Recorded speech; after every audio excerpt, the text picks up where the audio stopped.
بسم اللہ الرحمن الرحیم۔ ڈیئر اسٹوڈنٹس، آج ہمارا جو ٹاپک ہے وہ ہے تزکیہ نفس اور تعمیر شخصیت کا نبوی منہاج۔ فرسٹ آف آل ہمیں اس ٹاپک کو انڈرسٹینڈ کرنا ہے، پھر ون بائی ون اس کے مختلف پارٹس کو ہم ڈسکس کریں گے۔ تزکیہ نفس اور شخصیت کی تعمیر میں رسول اللہ صلی اللہ علیہ وسلم نے کون سا طریقہ، حکمت عملی اور اسوہ حسنہ اختیار کیا، کون سی ایسی حکمت عملی آپ نے یوز کی کہ جس کی وجہ سے تزکیہ نفس ہوا لوگوں کا اور ان کی شخصیت کی تعمیر ہوئی۔ اب سب سے پہلے ہم دیکھتے ہیں کہ تزکیہ نفس کہتے کسے ہیں، تزکیہ نفس کا مفہوم کیا ہے۔ تزکیہ نفس کا مطلب ہے کہ اپنے نفس کو پاک صاف کرنا۔ تزکیہ جو ہے زکا یزکی سے بنا ہے، جس کا مطلب ہوتا ہے پاک کرنا، پیوریفائی کرنا، ملاوٹ سے کسی چیز کو پاک کر کے صاف کر دینا تزکیہ کہلاتا ہے۔ اسی طریقے سے کسی چیز کو صاف ستھرا کرنا یہ تزکیہ کہلاتا ہے۔ جب ہم تزکیہ نفس کی بات کرتے ہیں تو اس سے مراد یہ ہوتا ہے کہ انسان کا جو نفس ہے، انسان کا جو کردار ہے، انسان کی جو سوچ ہے، اس کی جو فکر ہے، اس کو پاک صاف، اس کا پاک صاف ہونا تزکیہ نفس کہلاتا ہے۔ انگلش میں اس کے لیے پیوریفیکیشن کا لفظ استعمال کیا جاتا ہے۔ سیلف پیوریفیکیشن، اپنے آپ کو پاک صاف کرنا، اپنی سوچ کو پاک کرنا، اپنی فکر کو پاک کرنا، اپنے عمل کو پاک کرنا، اپنے کردار کو پاک کرنا، یہ تزکیہ نفس کہلاتا ہے۔ اور تزکیہ نفس انسان کی پرسنالٹی ڈیولپمنٹ میں، اس کی کیریکٹر بلڈنگ میں بڑا اہم رول پلے کرتا ہے۔ انسان کا جب نفس پاک ہوتا ہے، اس کی سوچ، اس کی فکر، اس کی ڈائمنشن کلیئر ہوتی ہے، تو وہ اچھا سوچتا ہے، وہ اچھا گمان کرتا ہے، وہ اچھے لیول پہ جانے کی کوشش کرتا ہے۔ جب وہ اچھا سوچتا ہے، اس کے خیالات اچھے ہوتے ہیں، تو ان اچھے خیالات کے نتیجے میں اس سے جو ایکشنز ہوتے ہیں وہ بھی اچھے سرزد ہوتے ہیں، اچھے ایکشنز ہوتے ہیں، اچھے عمل اس سے ہوتے ہیں۔ نتیجہ یہ نکلتا ہے کہ اس کی لائف جو ہے وہ پازیٹیو سمت میں جانا شروع ہو جاتی ہے، اور وہ ایک ایسی اچھے کیریکٹر کا حامل شخص بن جاتا ہے، وہ ایک ایسے اچھے کردار کا مالک ہوتا ہے کہ جس کو اپریشیٹ کیا جاتا ہے، جو معاشرے کو ایک اچھا معاشرہ بنانے میں اہم رول پلے کرتا ہے۔ تو اس لیے ہر انسان کے تزکیہ نفس کی بہت بڑی ضرورت ہے، بہت بڑی اہمیت ہے، اور اس کی وجہ سے جو تزکیہ نفس سے معاشرے کے اندر بہت بڑی چینج لائی جا سکتی ہے۔ قرآن مجید میں اس کی بڑی اہمیت ذکر کی گئی ہے۔ تو دوسرا اس کا ہم یعنی یہ ذہن میں رکھیں کہ اس کا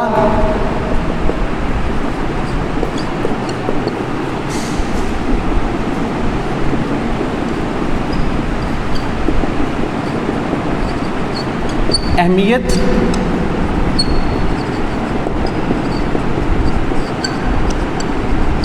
قرآن مجید کی روشنی میں دیکھیں، قرآن مجید میں تزکیہ نفس کے لیے آتا ہے کہ قد افلح من زکاہا، جس نے اس نفس کو پاک کر لیا وہ فلاح پا گیا، وہ کامیاب ہو گیا۔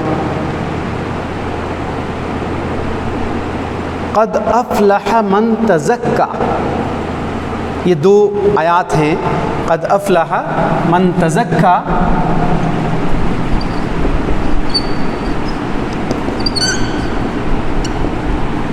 کامیاب ہو گیا وہ شخص جس نے اپنے آپ کو پاک کیا، جس نے پاک صاف کیا اپنے آپ کو، اور قد افلح من زکاہا، یہ 2 آیات ہیں، قد افلح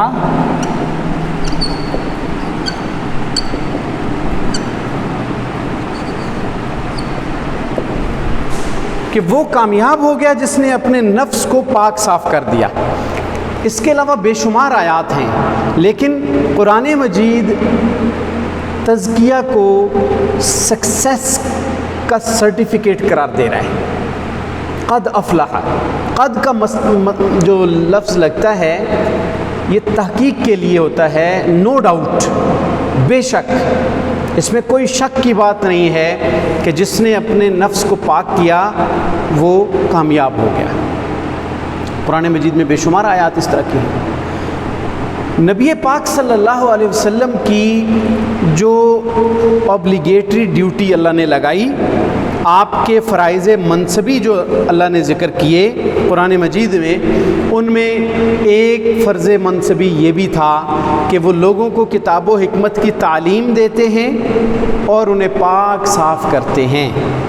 لقد من اللہ علی المؤمنین، اللہ تعالیٰ نے مومنوں پر احسان کیا کہ اذ بعث فیہم رسولا، کہ ان میں ایک عظیم الشان رسول بھیج دیا، من انفسہم، جو انہی میں سے ہیں، فرمایا کہ یتلو علیہم آیاتہ، وہ ان لوگوں پر اللہ کی آیات کو تلاوت کرتے ہیں، ویزکیہم، اور انہیں پاک صاف کرتے ہیں، اور انہیں پاک صاف کرتے ہیں، وَيُعَلِّمُهُمُ الْكِتَابَ وَالْحِكْمَةَ، اور انہیں کتاب اور حکمت کی تعلیم دیتے ہیں، وَإِن كَانُوا مِن قَبْلُ لَفِي ضَلَالٍ مُبِينٍ، اور اس سے پہلے وہ لوگ بڑی کھلی گمراہی میں تھے۔ گویا کہ آپ صلی اللہ علیہ وسلم کی جو بنیادی ذمہ داریاں اللہ رب العزت نے قرآن میں ذکر کی ہیں، ان میں سے ایک اہم ترین ذمہ داری انسانوں کا تزکیہ کرنا بھی تھا، تزکیہ کرنا بھی تھا۔ یہ اس طرح کی بہت ساری آیات یہ بتاتی ہیں کہ تزکیہ نفس جو ہے اس کی بڑی اہمیت ہے۔ احادیث کی روشنی میں اگر ہم دیکھتے ہیں تو ہمیں پتہ چلتا ہے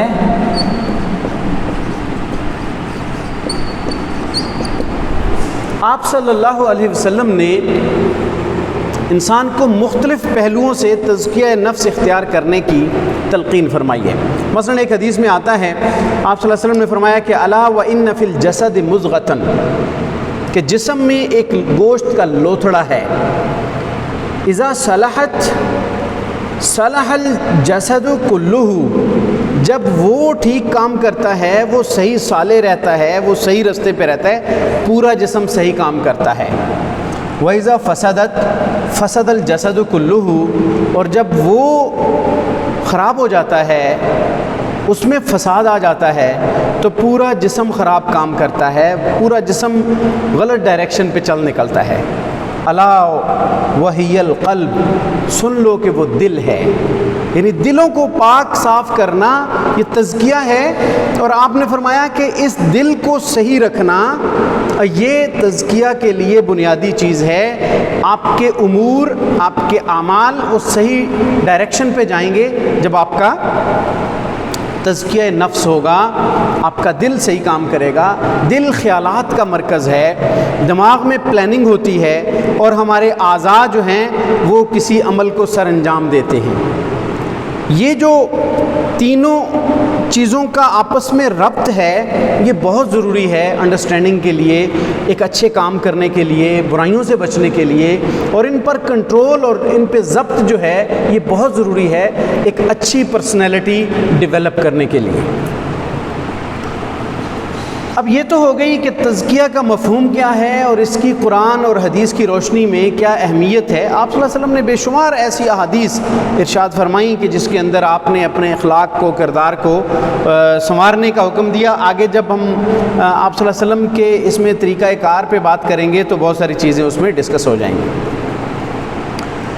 دوسری بات جو اہم ہے اس میں سمجھنے کی، وہ یہ ہے کہ آپ صلی اللہ علیہ وسلم نے کیا اس کے لیے طریقہ اختیار کیا، اور کون سا ایسا جو آپ نے طرز عمل اختیار کیا کہ جس کی وجہ سے ایک بڑے شارٹ سے ٹائم میں ایک قوم پوری کی پوری بدل دی، ان کی سوچ فکر بدل دی، وہ پوری دنیا کے رہبر اور رہنما بن گئے، ان کی سوچنے کی ڈائریکشن ہی درست ہو گئی، وہ ٹوٹلی ڈیفرنٹ انداز میں سوچنے لگ گئے۔ 23 سالہ دور کوئی بہت بڑا دور نہیں ہوتا، ایک شارٹ سا ٹائم پیریڈ ہے جس کے اندر کوئی خاص تبدیلی رونما نہیں ہوتی، دنیا کے اندر کوئی خاص چینج نہیں آتی، قوموں کے اندر خاص چینج نہیں آتی، لیکن آپ صلی اللہ علیہ وسلم نے ایک پوری دنیا بدل کے رکھ دی، اور اس کے اثرات آج پوری دنیا میں پھیل رہے ہیں ان 23 سالوں کے۔ تو وہ کون سی ایسی اسٹریٹجی تھی، وہ کون سی ایسی حکمت عملی تھی، کون سا ایسا طریقہ کار تھا، کون سا ایسا منہج اور راستہ تھا کہ جس پہ چل کے آپ صلی اللہ علیہ وسلم نے یہ ٹارگٹ اچیو کیا؟ تو ہم اس کو سب سے پہلے یہ دیکھتے ہیں کہ آپ کے پاس سورسز کون سے تھے، آپ نے کون سے سورسز اختیار کیے۔ تو اب ہم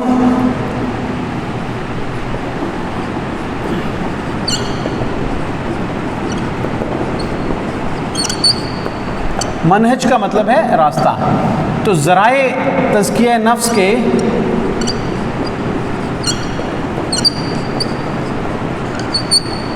بنیادی ذرائع کون سے استعمال کیا آپ صلی اللہ علیہ وسلم سے؟ نمبر 1 وحی، اور نمبر 2 اپنا اسوہ حسنہ، یعنی عملی زندگی۔ یہ دو چیزیں ہیں آپ صلی اللہ علیہ وسلم نے جو سورسز کے طور پہ یوز کی۔ اب آگے اس کو اپلائی کیسے کیا وہ ہم بعد میں بات کرتے ہیں۔ دو سورسز ہیں، آپ صلی اللہ علیہ وسلم نے قرآن کی وحی کی روشنی میں انسانیت کی تعمیر کی، لوگوں کا جو ہے وہ تزکیہ نفس کیا۔ اس میں کیا کیا؟ قرآن کہتا ہے وَمَا يَنْطِقُ عَنِ الْهَوَىٰ إِنْ هُوَ إِلَّا وَحْيٌ يُوحَىٰ، کہ یہ پیغمبر صلی اللہ علیہ وسلم اپنے آپ سے کوئی بات نہیں کرتے، بلکہ یہ وحی ہوتی ہے جو ان کی طرف کی جاتی ہے، اس کی روشنی میں لوگوں کو گائیڈ کرتے ہیں۔ گویا کہ وحی مطلوب جس کو ہم نے پڑھا تھا قرآن مجید، اس کی روشنی میں، اور جو وحی غیر مطلوب ہے وہ بھی اللہ کی طرف سے رہنمائی آئی، اس کی روشنی میں آپ صلی اللہ علیہ وسلم نے لوگوں کو گائیڈ کیا۔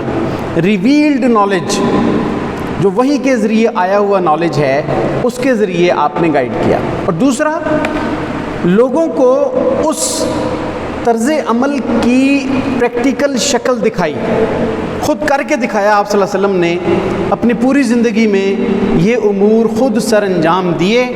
آپ نے اپنی سوچ لوگوں کو دکھائی، آپ نے اپنا عمل دکھایا، پریکٹس کے ذریعے یہ ثابت کیا کہ معاشرے کے اندر اس انداز سے آپ ایک اچھا بیہیویئر ڈیولپ کر سکتے ہو، اچھا سوچ سکتے ہو، اچھے رستے پہ جا سکتے ہو، اپنی کردار اپنے عمل کو پاک صاف کر سکتے ہو۔ آپ نے خود اپنے عمل سے یہ چیز دکھلائی۔ تو یہ ایک بہت بڑی چیز ہوتی ہے۔ مختلف قوموں کے احوال کو جب ہم پڑھتے ہیں، مختلف رہبرز جو گزرے، رہنما گزرے، ان کے جب ہم لائف ہسٹری پڑھتے ہیں تو ہمیں اکثر جگہوں پہ ایسے لگتا ہے کہ ٹیچنگز تو بہت زیادہ ملتی ہیں، لیکن رول ماڈل اور پریکٹس زندگی کی وہ بہت کم میسر آتی ہے۔ آپ صلی اللہ علیہ وسلم کی زندگی میں یہ دونوں چیزیں اپنی مکمل شکل میں نظر آئیں گی کہ تعلیمات بھی کثیر تعداد میں، آپ کسی پہلو کو، اصلاح کے پہلو کو اٹھا کے دیکھ لیں، اس میں وافر تعلیمات موجود ہیں۔ آپ نے فرمایا، آپ کی احادیث، قولی احادیث جو ہیں وہ بے شمار موجود ہیں جن میں یہ بتایا جاتا ہے کہ اس معاملے میں آپ کو یوں کرنا چاہیے۔ حدیثوں کی کتابوں میں انہی ٹائٹلز پہ باب باندھے گئے ہیں اور اس پہ حدیثیں موجود ہیں کثیر تعداد میں۔ اور دوسرا جو اہم ترین پہلو ہے وہ یہ ہے کہ آپ صلی اللہ علیہ وسلم نے لوگوں کو کر کے دکھایا، یعنی آپ کی فعلی حدیثیں بعد میں صحابہ کرام نے ہمیں بتایا کہ آپ صلی اللہ علیہ وسلم نے اس معاملے میں یہ امر اس طرح سر انجام دیا، ایسے آپ نے اپنا عمل فرمایا. تو یہ عملی شکل پیش کرنا یہ ایک اہم ترین حکمت عملی تھی جو کہ آپ صلی اللہ علیہ وسلم نے اختیار کی، اور آپ نے اس کو تزکیہ نفس کے لیے یوز کیا، یعنی عملی نمونہ پیش فرمایا. اس کے بعد یہ ہے کہ ایک جو آپ صلی اللہ علیہ وسلم نے تزکیہ نفس کے لیے جو اہم ترین چیز ریکمینڈ کی وہ عبادات کا پورا ایک نظام تھا.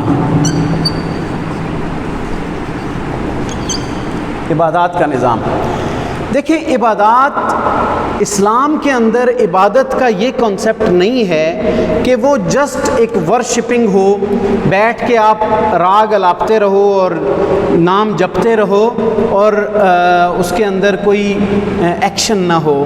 ہمارے اسلام کی عبادات کا یہ کانسیپٹ نہیں ہے. اسلامی عبادات ایکشن پر مبنی ہے، اور ان عبادات میں سے ہر عبادت کا تعلق لوگوں کے ساتھ ہے، اور ہر عبادت انسان کے اندر اخلاقیات کا اعلیٰ لیول پیدا کرتی ہے. تو آپ صلی اللہ علیہ وسلم نے لوگوں کے تزکیہ نفس کے لیے عبادات پر فوکس کروایا، اور ان عبادات کی روح کو حاصل کرنا اور ان عبادات کی جو مقصد ہے اس کو حاصل کرنے کی تلقین فرمائی. مثال کے طور پہ نماز کا جو حکم دیا تو آپ صلی اللہ علیہ وسلم نے قرآن مجید نے کیا ارشاد فرمایا کہ نماز بے حیائی سے روکتی ہے، برائی سے روکتی ہے. ایک حدیث میں آپ نے ارشاد فرمایا کہ جس کی نماز اس کو بے حیائی اور برائی سے نہیں روکتی اس کی نماز ہی نہیں ہے. یہ آپ نے نماز کا مقصد بتلایا. اسی طرح اجتماعیت کا ایک درس دیا نماز نے، ایک دوسرے کی غم خواری اور ایک دوسرے کی خبر گیری کا میسج دیا. اور اس کے علاوہ نماز ہمیں، یعنی جب یہ ایک بے حیائی اور برائی جو اس وقت دنیا کا ایک بڑا مسئلہ بنا ہوا ہے، تو آپ صلی اللہ علیہ وسلم نے اس کو عبادت کو اختیار کر کے اس برائی سے بچنے کا عملی نمونہ پیش فرمایا. قرآن نے کہا کہ وہ بے حیائی اور برائی سے روکتی ہے، آپ نے فرمایا کہ جس کی نماز اس کو بے حیائی اور برائی سے نہیں روکتی اس کی نماز ہی نہیں ہے. گویا آپ نے اس کی تاکید فرما دی، اس کی تشریح فرما دی، اور اپنے عمل سے ثابت فرمایا کہ نماز انسان کے اندر ایک تو اس کے اندر مختلف قسم کے اذکار ہوتے ہیں، اور الا بذکر اللہ تطمئن القلوب، ذکر یہ عبادات کا حصہ ہے. ذکر کرنا عبادت ہے، اور عبادت دلوں کو اطمینان بخشتی ہے اور دل کے سکون اور اس کی اصلاح کا ذریعہ بنتی ہے. یہ اس کے اندر بتلا دیا. روزے کی بات آتی ہے تو دیکھیں انسان کے اندر جو بہت زیادہ کھانے پینے کی وجہ سے جانوروں والی کچھ صفات پیدا ہونے لگتی ہیں، قوت بہیمیہ اس کو کہا جاتا ہے، کہ جو جانوروں والی صفات ہے انسان کے اندر وہ بہت زیادہ ڈیولپ ہونے لگتی ہے، اور ان کے اندر یہی ہوتا ہے کہ نفسا نفسی کی بات ہوتی ہے، اور اس کے علاوہ جو ہے وہ جذبات بڑے پیک پہ پہنچ جاتے ہیں. تو روزہ رکھ کے انسان بھوک کاٹ کے، فاقہ کاٹ کے، ایک تو اس کا بینیفٹ یہ ہوتا ہے کہ انسان کی جو انسانوں والی جذبات ہیں جسم کے اندر وہ غالب آتے ہیں، اور قوت بہیمیہ جو ہے وہ کمزور ہو جاتی ہے. روزے کی وجہ سے یہ حاصل ہوا. پھر انسان کا دل مائل ہوتا ہے عبادات کی طرف اور اچھائیوں کی طرف. پھر روزے کے اندر ایسی پابندیاں لگا دیں کہ بھائی روزہ رکھا ہے تو گالی نہیں دینی. اگر آپ کو کوئی گالی دے تو اسے کہو بھائی میں روزے دار ہوں. اچھا، جس نے جھوٹ کو نہیں چھوڑا اور بری بات کو نہیں چھوڑا تو فرمایا کہ اس کو بھوکے اور پیاسے رہنے کے سوا کوئی کچھ بھی حاصل نہ ہوا. اب یہ روزے کی وجہ سے آپ نے تربیت دی لوگوں کو کہ عبادات کے نظام میں انسانوں کا کیا ہے، ایک تو اصلاح ہے، اخلاقیات ڈیولپ ہوتی ہیں، اس کے اندر بہتری آتی ہے. تلاوت کلام اس کے اندر جب ہم کرتے ہیں تو انسان کو ہم تو صرف تلاوت پہ اکتفا کرتے ہیں، جب قرآن اور رمضان کا آپس میں گہرا تعلق ہے اور قرآن کو سمجھ کے پڑھنے کا عمل ہوگا تو انسان کی اصلاح ہوتی چلی جائے گی۔ تو روزے کے اندر تراویح کا نظام، اس کو سمجھنے کا نظام، ہم تو اجمی ہیں، جو تراویح وہاں پہ پڑھی جاتی تھی عرب کے اندر آج بھی پڑھی جاتی ہے، آپ دیکھتے ہیں کہ پیچھے لوگ زاروں قطار رو رہے ہوتے ہیں، تو روتا کوئی تبھی ہے نا جب اس کو سمجھ آ رہی ہوتی ہے کہ اندر کیا کہا جا رہا ہے۔ تو ہم بھی اگر اس کو سمجھ کے پڑھنا شروع کر دیں تو ہمیں بھی وہی بینیفٹس حاصل ہوں گے۔ تو قرآن کا تعلق، قرآن کی تلاوت بھی عبادات میں سے ہے اور روزے کے ساتھ اس کا کنیکشن ہے۔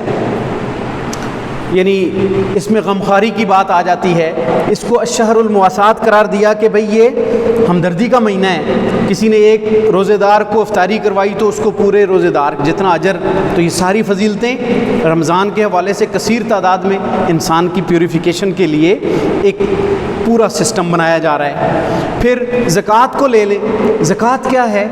انسان زکوٰۃ کا تو لفظی تزکیہ سے نکلا، تزکیہ اور زکوٰۃ کا ایک ہی مادہ ہے، پاک صاف کرنا۔ زکوٰۃ کو زکوٰۃ اس لیے کہتے ہیں کہ وہ مال کو پاک صاف کرتی ہے۔ جب مال پاک صاف ہوگا تو انسان کا نفس پاک ہوگا، کیونکہ حرام مال سے تو انسان کی جو آمدن ہے اس سے تو دعائیں قبول نہیں ہوتی ہیں۔ حدیثوں میں آپ نے یہ بیان فرما دیا، مال کو، حلال مال کو بھی پاک صاف کرنا ہے اس کے حقوق ادا کر کے، اور حرام مال سے بچنا ہے۔ یہ پاک صاف کرنے کے میسج میں ہمیں زکوٰۃ میں میسج مل رہا ہے۔ حرام مال کھایا ہے کسی نے، حدیثوں میں بیان ہوا کہ وہ دعائیں مانگے گا، اس کی دعائیں قبول نہیں ہوں گی۔ اور زکوٰۃ مال کو پاک کرتی ہے۔ جب ہم پاکیزہ مال کھائیں گے تو ہماری پاکیزہ بدن بنے گا، پاکیزہ بدن بنے گا، حلال کمائی، پاک صاف کمائی سے، تو پھر پاکیزہ سوچ ڈیولپ ہوگی۔ یہ میسج زکوٰۃ کے ذریعے دیا اور عبادات کا پورا نظام، اور اس کی وجہ سے دوسروں کی ویل وشنگ، ویلفیئر یہ سامنے آ گئی کہ بھئی دوسروں کے لیے اچھا سوچنا ہے۔ بھئی آپ اگر اسٹیبلش ہو مالی طور پہ تو اگر آپ اپنے مال کا ایک خاص حصہ سارے لوگ پابندی سے نکالیں تو وہ لوگ جو مالی طور پہ کمزور ہیں وہ بھی اسٹیبلش ہو سکتے ہیں، ان کو بھی ایک سپورٹ مل سکتی ہے۔ یہ ایک دوسرے کی ہمدردی معاشرے کے اندر ایک پاکیزہ ماحول نہیں پیدا کر رہی، تو تزکیہ نفس ہو رہا ہے، ٹھیک ہے۔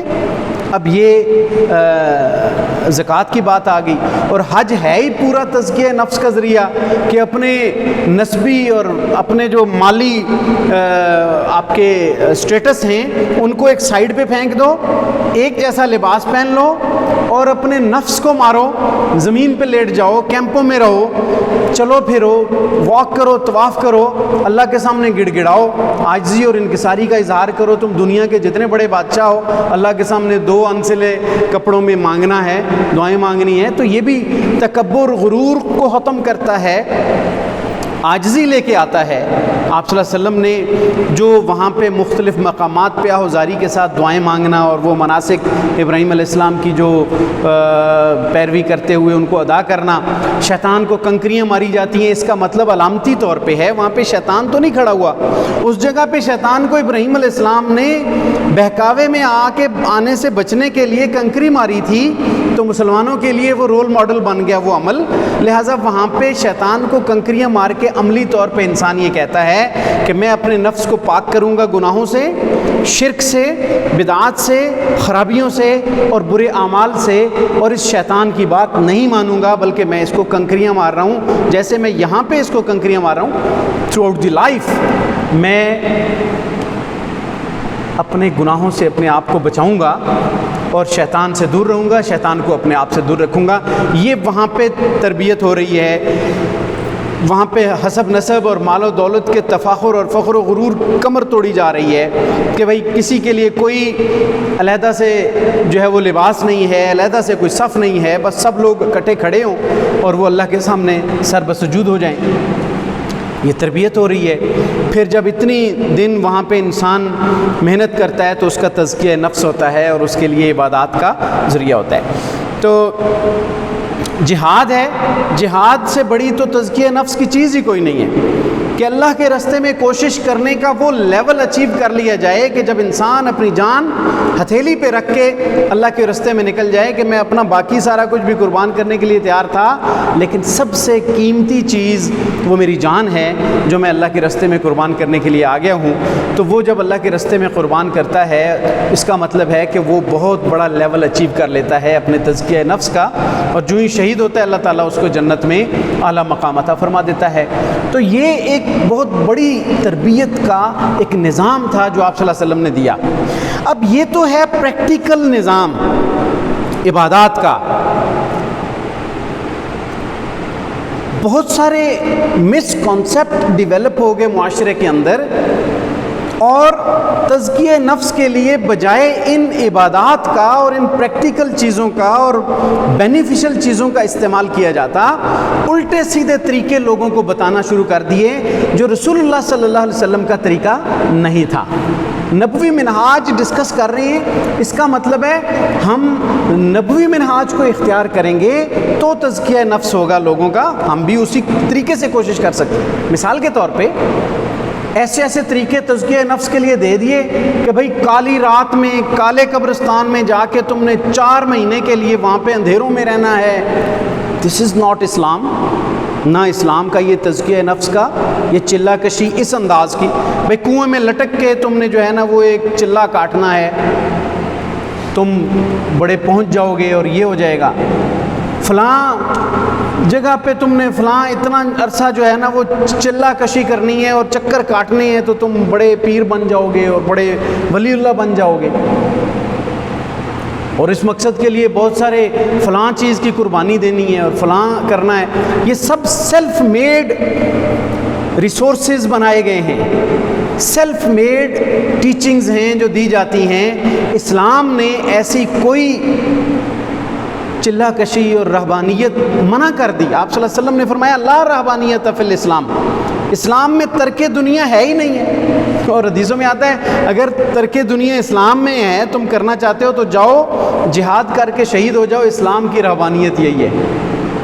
وہ بڑا مشکل کام سمجھا جاتا ہے کہ یہ تو بہت مشکل کام ہے، اور بیٹھ کے کسی کنارے میں کپڑا ڈال کے اور وہاں پہ جو ہے نا وہ مختلف قسم کی ریاضتیں کرتے رہنا اسلامی مزاج نہیں ہے، نبوی منہاج نہیں ہے. یہ آپ صلی اللہ علیہ وسلم نے ایسی کوئی تعلیم نہیں دی.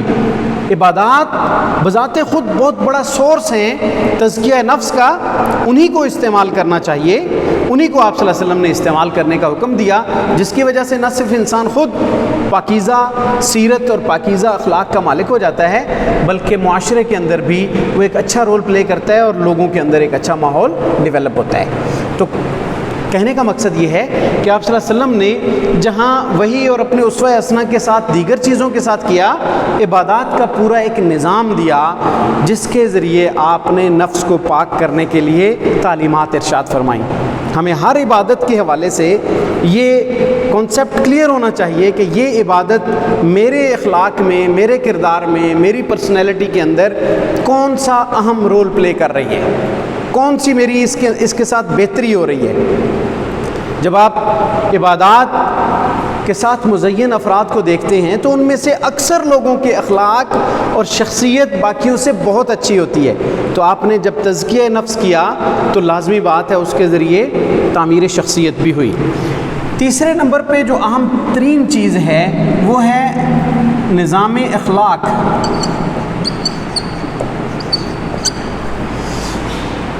دیکھیں آپ صلی اللہ علیہ وسلم نے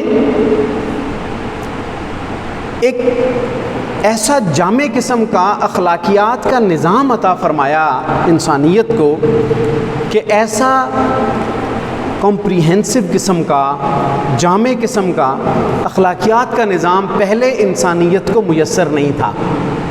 جزوی پہلو میسر آتے رہے مختلف مصلحین کی طرف سے، لیکن اتنا بڑا نظام اخلاق پہلے کبھی میسر نہیں آیا. آپ صلی اللہ علیہ وسلم کو آپ نے اللہ تعالیٰ نے کیا سرٹیفکیٹ عطا فرمایا کہ اِنَّكَ لَعَلَىٰ خُلُقٍ عَظِيمٍ، یعنی آپ صلی اللہ علیہ وسلم اخلاقیات کے اعلیٰ ترین درجے پہ فائز ہیں. سب سے بڑا اخلاق آپ صلی اللہ علیہ وسلم کو دیا اللہ تعالیٰ نے. اور اپنے بارے میں آپ صلی اللہ علیہ وسلم نے فرمایا کہ مجھے کیوں بھیجا گیا ہے؟ انما بعثت لاتمم مکارم الاخلاق، مجھے اس لیے بھیجا گیا ہے کہ میں اچھے اخلاق کی تکمیل کروں، اچھے اخلاق کی تکمیل کروں۔ اچھا، اب یہ دو چیزیں ہیں۔ پہلے تو آپ صلی اللہ علیہ وسلم کا اپنا مقام اللہ نے بتایا کہ سب سے بڑے اخلاق کے مالک آپ صلی اللہ علیہ وسلم کو بنا دیا۔ پھر آپ نے اپنی بعثت کا مقصد عطا فرمایا کہ میں اس لیے بھیجا گیا ہوں کہ میں اچھے اخلاقیات کو کمپلیٹ کروں، تکمیل کروں، لوگوں تک پہنچا دوں۔ یہ دو باتیں ہو گئیں۔ چنانچہ آپ صلی اللہ علیہ وسلم نے اخلاقیات کا ایک پورا نظام دیا جو انسان کی پیوریفیکیشن کے لیے بہت بڑا اہم رول پلے کرتا ہے۔ انسان کو لوگوں کے ساتھ بات کرنے کا طریقہ سکھایا، انسانوں سے بیہیو کرنے کا طریقہ سکھایا، جانوروں سے بیہیو کرنے کا طریقہ سکھایا، بد اخلاقی سے بچنے کی تلقین کی، برے اخلاق جو ہیں ان کی خرابیاں اور ان کے نقصانات اور ان کے انجام اور ان کی جو ہے وہ عذاب کو ذکر کیا، اچھے اخلاق کی فضیلتیں بیان فرمائیں، سچ بولنے کے فوائد بیان فرمائے اور جھوٹ بولنے کی ممانعت کی، اور جھوٹ بولنے والے کا مقام اور اس کے لیے اللہ کی لعنت کا ذکر کیا، امانت دار کو فضائل بیان فرمائے اور بددیانت اور خیانت پر وعیدیں اور نقصانات بتلائے، غیبت کرنے کو ایک معاشرے کا بڑا برا فعل قرار دیا اور اچھا گمان کرنے کی تلقین فرمائی، برے گمان سے بچنے کا حکم عطا فرمایا۔ یعنی اخلاقیات کا جو پہلو بھی دیکھ لیں، ہمیں آپ صلی اللہ علیہ وسلم نے یہ تربیت دی اپنے فرامین کے ذریعے، اپنی پریکٹس کے ذریعے۔ یعنی آپ نے ارشادات الہیہ قرآن مجید کی آیات پیش فرمائیں، اپنے فرامین پیش فرمائے اور اپنا عمل پیش فرمایا۔ یہ تین بنیادی چیزیں جو میں نے یہ پہلے ذرائع کے اندر ذکر کی، وحی کے اندر مطلوب اور غیر مطلوب دونوں طرح کی، اور پھر اپنا اسوہ حسنہ اور عملی زندگی پیش فرمائی۔ تو یہ دو چیزیں آپ نے اخلاقیات کے حوالے سے بھی پیش فرمائی۔ چنانچہ آپ دیکھتے ہیں کہ آپ صلی اللہ علیہ وسلم نے جو صحابہ کرام کی تربیت کی تو ان کے اخلاقیات کا لیول کتنا اونچا گیا، دنیا کو اخلاقیات سکھانے والے بن گئے، اور دنیا کو جو ہے وہ یہ بتایا کہ بھئی اخلاقیات اسے کہتے ہیں۔ یہ آپ صلی اللہ علیہ وسلم نے ذریعہ اختیار کیا، اور آپ کا جو دعوت اور اسلوب دعوت کہ اچھائیاں آ گئیں، اچھی سوچ ڈیولپ ہو گئی، اس کے بارے میں انسٹرکشن میسر آ گئیں، ناؤ اپنے تک نہیں رکھنا بلکہ اس سوچ کو دوسروں تک پہنچانا ہے، چاہے وہ اچھی سوچ فیتھ، ایمان، عقائد سے ریلیٹڈ ہو تو بھی دوسروں تک پہنچانی ہے، اگر وہ اچھے بیہیویئر، اچھے عمل، اخلاق حسنہ کی تعلیمات ہیں وہ بھی دوسروں تک پہنچانی ہے۔ اس کے لیے آپ نے دعوت کا ایک ذریعہ اختیار کیا۔ دعوت دوسروں کو انوائٹ کرنا ہوتا ہے کہ میں اس اچھے اخلاق، اچھے عقائد کا مالک ہوں، آپ بھی اس کو اختیار کرو۔ آپ نے دعوت دی، اور آپ کی دعوت میں بنیادی طور پر ادعو الی اللہ، یہ بنیاد ہے کہ میں اللہ کی طرف بلاتا ہوں، اللہ کے احکام اور اللہ کے دین کی طرف بلاتا ہوں، اور بصیرت کے ساتھ بلایا، پورے شعور کے ساتھ بلایا، لوگوں کو دعوت دی، اور اس کے لیے جو اسلوب اختیار کیا، یعنی آپ نے توحید کی دعوت دی۔ جب آپ مکہ میں تھے بہت زیادہ عقائد پہ زور دیا، توحید، رسالت، آخرت لوگوں کو سمجھانے کی پوری کوشش کی۔ جب آپ مدینہ میں آ گئے تو پھر آپ نے نماز، روزہ، حج، زکوٰۃ، اخلاقیات، ان چیزوں پر بھی بہت زیادہ فوکس شروع کر دیا جب یہ چیزیں فرض ہوتی چلی گئیں۔ تو یہ ساری چیزیں اور اس کے بعد ایک پورا نظام زندگی، اس کی دعوت آپ صلی اللہ علیہ وسلم نے انسانیت تک پہنچائی۔ تو دعوت بنیادی طور پہ استعمال کی، اور اس کے لیے جو طریقہ کار اختیار کیا وہ کیا تھا؟ وہ اسلوب دعوت کہلاتا ہے۔ طریقہ کار جو دعوت کا تھا، حکمت کے ساتھ دعوت دی، بصیرت کے ساتھ دعوت دی، پہلے خود انڈرسٹینڈ کی چیز اور پھر لوگوں کو بتایا، دانشمندی کے ساتھ، یہ نہیں ہے کہ ایسے ہی کسی کو اس کے مینٹل لیول سے اوپر کی باتیں کرنا شروع کر دو، موقع محل کو نہیں دیکھو اور اس حساب سے باتیں کرنی شروع کر دو، نہیں، حکمت اس میں ہے کہ کون سے افراد کو کس وقت کیا بات کرنی ہے اور ان کا لیول کیا ہے، ان کے لیول کو ملحوظ رکھ کے بات کرنی ہے۔ آپ صلی اللہ علیہ وسلم بچوں کو بھی دعوت دے رہے ہوتے تھے، بچوں کے انداز میں باتیں کرتے تھے ان سے، ٹھیک ہے نا، سرداروں کو دعوت دیتے تھے تو ان کے انداز میں باتیں کرتے تھے، حکمرانوں کو خطوط لکھے ہیں دعوت کے، وہ خطوط پڑھیں تو پتہ چلتا ہے کہ حاکمانہ انداز لکھا کہ بھائی تم باز آ جاؤ، اگر تم اسلام قبول کر لو گے تو سلامتی میں آ جاؤ گے، ایک لیول کی بات کی ان کے ساتھ۔ تو ہر موقع پر بازاروں میں جاتے تھے تو وہاں پہ اس حساب سے بات کرتے تھے، خواتین میں بات کرتے تھے تو اس انداز سے بات کرتے تھے۔ یہ ساری چیزیں حکمت ہیں، دانائی ہیں، آپ کی بصیرت کے ساتھ ہیں۔ اور اس کے بعد جو ہے اگر کہیں مناظرہ مجادلہ کی ضرورت پیش آ گئی، قرآن کے اصول پہ عمل کیا، وجادلہم باللتی ہی احسن، مجادلہ کیا، جھگڑا کیا، اچھے طریقے سے کیا، اس کے اندر کوئی ایسا ذریعہ اختیار نہیں کیا مناظرے کے اندر کہ جو آپ کے شایان شان نہ ہو، تو یہی آپ نے تلقین بھی کی۔ تو یہ آپ کی دعوت اور اسلوب دعوت یہ بڑا اہم پہلو ہے جو کہ آپ صلی اللہ علیہ وسلم نے اختیار کیا تعمیر شخصیت کے لیے، تعمیر جو کردار کے لیے اور تزکیہ نفس کے لیے۔ آپ کی دعوت کے ذریعے آپ کا جو تزکیہ نفس کا پیغام تھا وہ دوسرے علاقوں تک پھیلتا چلا گیا۔ آپ نے نہ صرف خود دعوت دی بلکہ اپنے نمائندے مقرر کیے کہ جا کے یہی پیغام دیگر اقوام تک پہنچاؤ، دیگر لوگوں تک پہنچاؤ، دیگر قبیلوں تک پہنچاؤ، تاکہ وہ بھی اس ایک اچھائی کے معاملے میں ہمارے ساتھی بنیں اور ایمان لا کے اور اعمال صالحہ اختیار کر کے ایک اچھے اور تزکیہ نفس والے مسلمان بن جائیں۔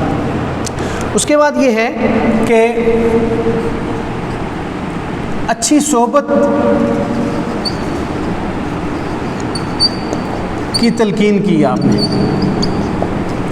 خود بھی اچھی صحبت اختیار کرنے کا حکم دیا اور لوگوں کو کہا کہ وہ بھی آگے یہی بات کریں۔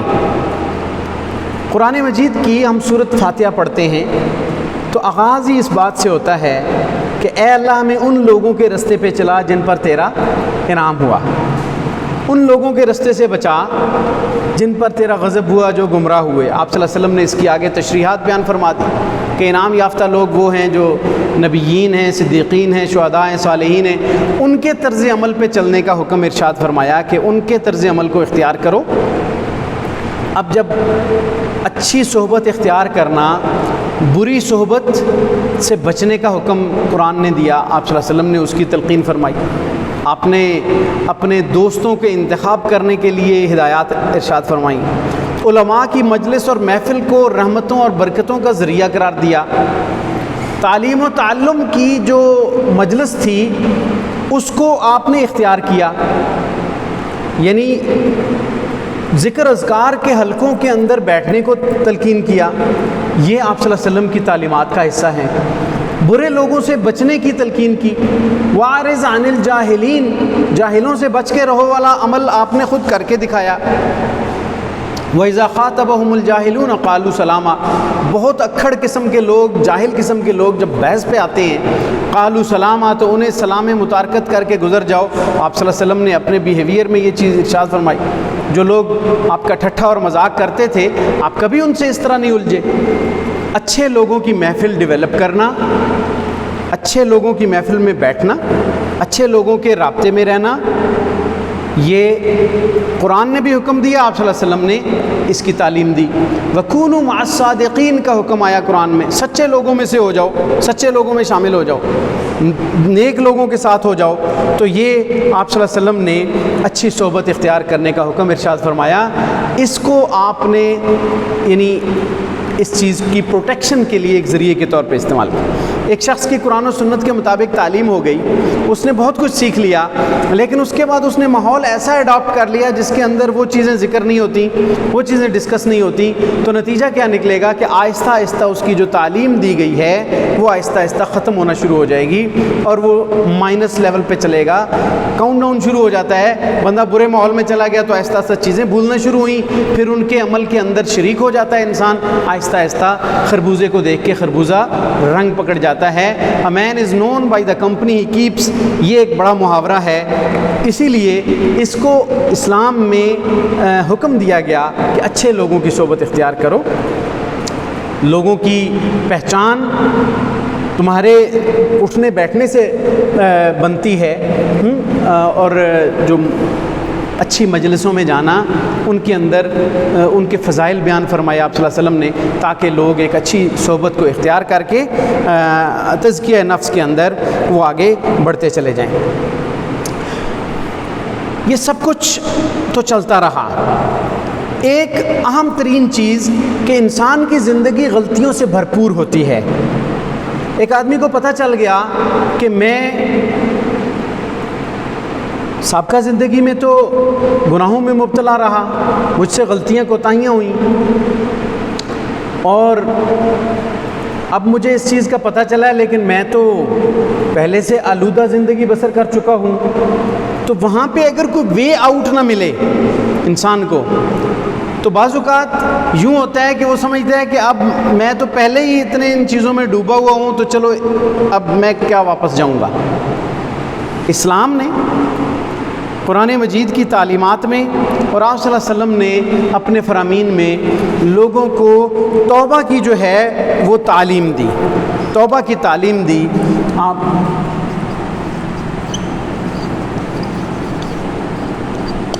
توبہ کی تعلیم اس طرح دی کہ کوئی بات نہیں، غلطی ہو جاتی ہے. قرآن نے بھی کہا الا من تاب وآمن وعمل عملا صالحا فاولئک یبدل اللہ سیئاتہم حسنات. جنہوں نے توبہ کی اور ایمان لائے، اعمال صالحہ کیے، اللہ تعالیٰ ان کی برائیوں کو بھی نیکی میں بدل دے گا. یہ فضیلت قرآن نے ذکر فرمائی. آپ صلی اللہ علیہ وسلم نے توبہ کے حوالے سے بہت سارے ارشادات، یعنی توبہ کے بارے میں فرمایا کہ قیامت والے دن انسان کے اعضاء و جوارح گواہی دے رہے ہوں گے کہ اس نے یہ کام ہاتھوں سے کیا، یہ پاؤں سے کیا، یہ آنکھوں سے کیا.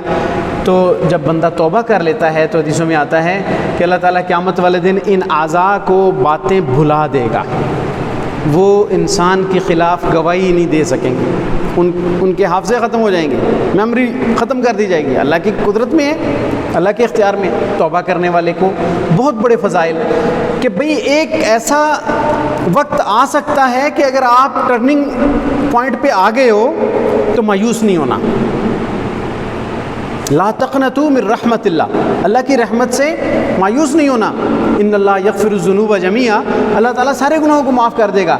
شرط کیا ہے کہ ایمان اور اعمال صالحہ کے ساتھ توبہ کرے.